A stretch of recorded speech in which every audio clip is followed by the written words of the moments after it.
Bueno, el cambio climático se ha ido produciendo principalmente por las emisiones de gases con efecto invernadero que van acumulando energía dentro del planeta, y eso hace que en términos promedios la temperatura vaya aumentando. Y eso se ha ido acumulando en el tiempo, entonces cada vez va siendo en términos promedios más notorio ese aumento.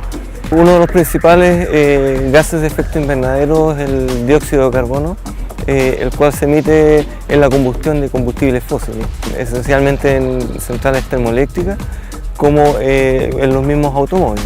A lo mejor en forma individual cada automóvil no emite tanto, pero en la cantidad de vehículos como la cantidad de centrales termoeléctricas, las emisiones en conjunto han ido aumentando la concentración de dióxido de carbono en el aire. La emisión también de ciertos gases hacia la atmósfera lo que hacen es empezar a destruir parte de una capa de ozono que está a gran altura, que es la que permite filtrar los rayos ultravioleta y evitar entonces que la frecuencia de radiación que puedan dañar a la piel empiece entonces a ser mucho más significativa.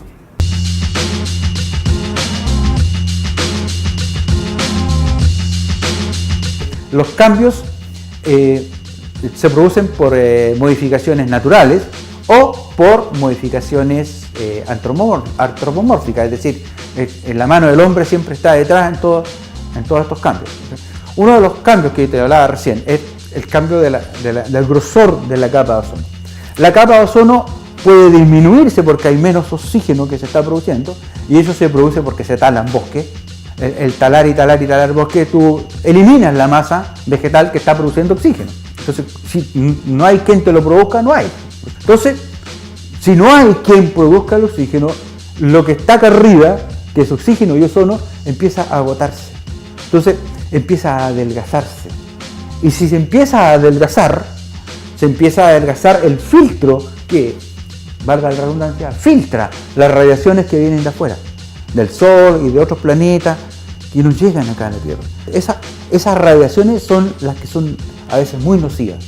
Bueno, el cambio climático tiene sentido por distintos gases. El más masivo es el dióxido de carbono, pero otra fuente importante y que tiene mayor efecto invernadero es el metano.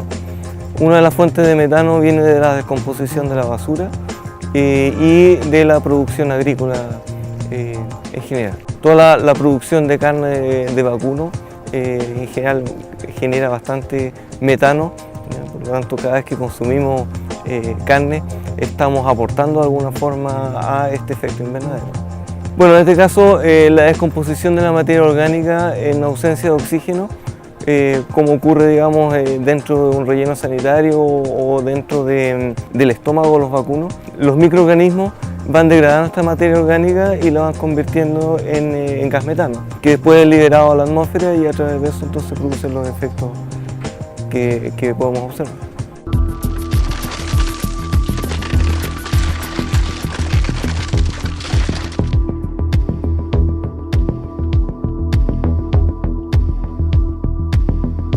En este momento estamos llevando un proyecto Fondesit sobre calentamiento climático y cómo afecta eso a diferentes especies de anfibios del país.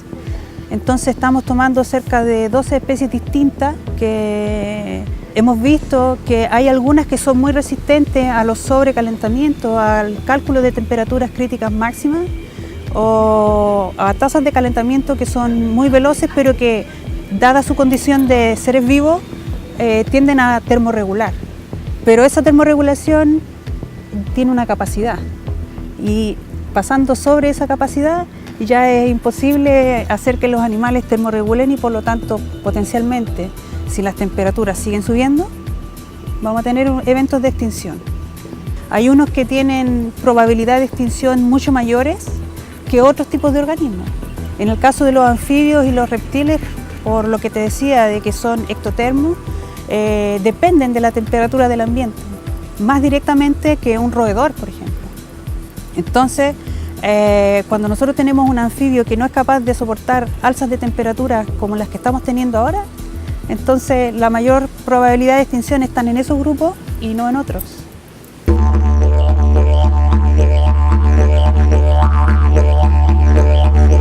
El cambio climático uno lo pudiera percibir respecto a los bosques, a lo menos en dos situaciones. Uno que tiene que ver con los incendios forestales, y dentro de lo que es los incendios forestales, por un lado lo que es un aumento en la ocurrencia de incendios forestales y por otro lado una mayor agresividad que tienen los incendios y que son más difíciles de controlar.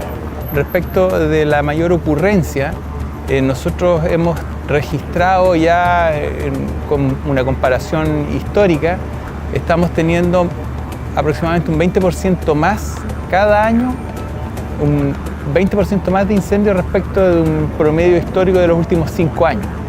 Es decir, todos los años tenemos más incendios que en la temporada anterior y por otro lado, en cuanto a la afectación, tenemos cifras que bordean del orden de un 30 o un 40% en promedio más de superficie quemada. Esto muestra que tenemos condiciones ambientales que están haciendo que los incendios sean de mayor magnitud, más frecuentes y que además perseveren más en el tiempo. Otra variable que uno puede percibir que los cambios climáticos que se están generando están repercutiendo en los bosques de alguna manera en su productividad. ¿Por qué? Porque lo que se percibe, y ya no es una percepción, sino que los datos meteorológicos así lo demuestran, hay una caída en las precipitaciones. O sea, tenemos cerca de un 30% menos de precipitaciones que en el histórico de precipitaciones en la zona. Y eso hace de que los bosques entonces estén expuestos a más condiciones de estrés hídrico y hace que bajen su productividad y por otro lado, al estar expuestos a un estrés hídrico mayor, son más vulnerables a plagas. Entonces también hemos estado detectando, y eso ya incluso es cuantificable, pérdidas de productividad por una mayor afectación de plagas en los bosques, y tanto en plantaciones como en bosque nativo.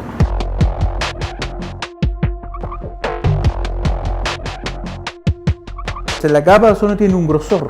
Por distintas zonas del planeta es más alto el grosor y menor el grosor. Si tú te fijas, hay lugares donde se puede medir el grosor de la capa de ozono y donde se determina el mayor número o la mayor altura del grosor de la capa de ozono son las zonas tropicales, donde hay más bosque. Y en las zonas templadas también hay grueso, pero en las zonas donde es muy baja o muy pequeña, que son los polos, la capa es delgadita o nula, desaparece. Entonces, tiene que haber, es un gas, el ozono es un gas, se expande y se expande hacia los lados. ¿Te fijas? Entonces, cuando se expande no aquí en el trópico, sino que se expande hacia arriba y hacia abajo, de tal manera que al expandirse, es un gas, cubre los hielos del Ártico y de la Antártida.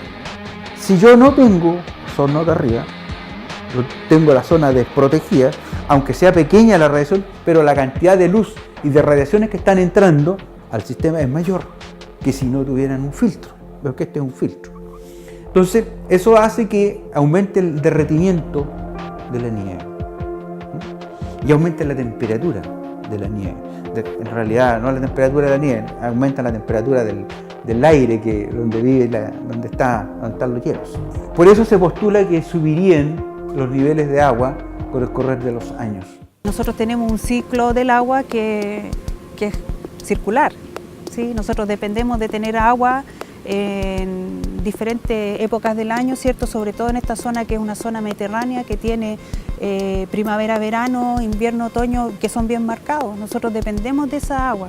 De hecho, si tú ves, hay diferentes zonas en la octava región que ya están con déficit hídrico y los excesos de temperatura están haciendo que la evaporación aumente. Entonces, estamos haciendo una pérdida importante de este recurso y que está siendo poco resguardado. Esa es mi perspectiva. Bueno, hay algunas especies que son más generales que no le va a afectar tanto. En el caso de los humanos tenemos tecnologías que nos permiten controlar el ambiente dentro de la casa, por lo tanto no es tanto problema para las personas. Pero sí hay algunos seres vivos que son muy sensibles ante los cambios de temperatura, por lo tanto ellos van a ver muy afectados y si además están en condición vulnerable o en peligro de extinción, va a llevar a que se produzca entonces una reducción de la biodiversidad ¿ya? Lo cual finalmente va a terminar afectando a todo el planeta. La radiación hay que clasificarla. Hay rayos alfa, rayos beta, rayos gamma. Hay una cantidad enorme de tipos de rayos que cubren todo el espectro electromagnético. Ahora, el principal efecto es carcinogénico. Hay lugares en el planeta donde hay gente que tiene erupciones violentas, no solo de la cabeza, sino que los brazos, las piernas, y es porque han estado expuestos al sol y por efecto radiativo muy alto se produce estas ulceraciones de la piel. Que es el daño más directo en el ser humano. El cambio climático pareciera que está fuera de nuestro alcance, es una alteración global del planeta que pareciera que uno no tiene muchas posibilidades de influir en aquello. Pero si bien es cierto, es un problema planetario, es un problema en el cual todos también podemos colaborar. Y desde el punto de vista de los temas forestales, obviamente una gran colaboración que puede hacer la ciudadanía es a prevenir los incendios forestales. El mantener bosque es una gran contribución a la captación de carbono, por lo tanto cada hectárea de bosque que se pierde es carbono que no está siendo fijado y que se está quemando por causas naturales. Los incendios en Chile son 99% de origen de las personas, ¿no? Son muy pocos los incendios que son de causas naturales. Obviamente, cada vez que nosotros generamos un deterioro de los ambientes, cuando hacemos un cambio en el uso del suelo, cuando nosotros no hacemos una planificación territorial en las municipalidades, se van destruyendo diferentes tipos de ambientes que son los que sostienen una temperatura particular en el globo. Teniendo todas estas emisiones de dióxido de carbono y exceso de uso de ciertos tipos de fluorocarbonos, por ejemplo, nosotros estamos generando además este efecto de invernadero y vamos aumentando la temperatura progresivamente, así que si ya nosotros estamos demostrando que afecta a ciertos organismos, a nosotros también nos va a tocar.